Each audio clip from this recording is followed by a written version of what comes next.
regime army collapsed.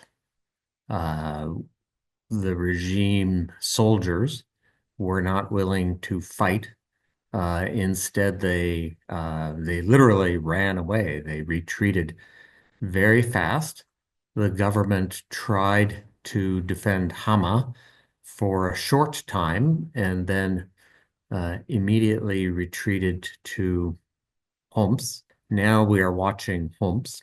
At the same time, the regime has retreated from eastern Syria and from the Badia, and the situation is very bad, very, very bad for President Assad's government. I think it is the worst situation for him since the Syrian revolution began in 2011. I think the Americans were not involved with the Syrian armed factions who launched the operation to deter aggression, or the Operation for the Dawn, Syrian National Army. I think the Americans were surprised, actually, at how fast the Syrian armed opposition fighters captured Aleppo and then captured Hama. I think very surprised. Do not see how Bashar al-Assad can launch a counter-offensive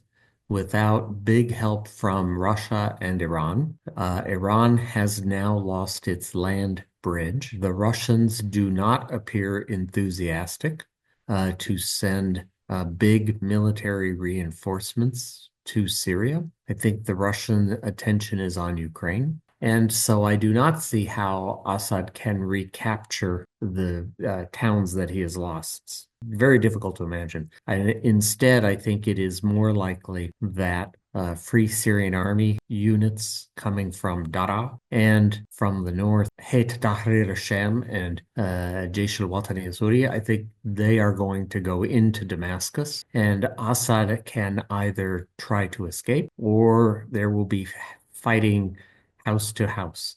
And I think it is important to remember that even if Assad goes, there are still many fighters loyal to the regime in Damascus. And so we could have hard fighting for a few days in Damascus. Hayat Tahrir al-Sham is on the American terrorism list. There, I have seen a report from Washington in the American media that there are some officials in the Biden administration who are asking the question, should Hayat Tahrir al-Sham stay on the terrorism list or should it come off? But there is no decision. I repeat, there is no decision. So I think probably Washington does not like the Trump administration. The Trump administration will be uncomfortable with Hayat Tahrir al-Sham, and they will also be uncomfortable with Iran. And I think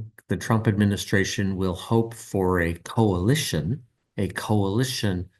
government in a new Syria. I know that American support to Free Syrian Army ended in 2017. So the Americans have not been sending equipment or ammunition or anything to fighters in northwest Syria for 7 years. It's a long time. The Americans, of course, do help the Syrian Democratic Forces and the YPG militia. That is true, they do. But it is not the YPG militia that captured Aleppo or captured Hama or is going now towards Homs and Damascus.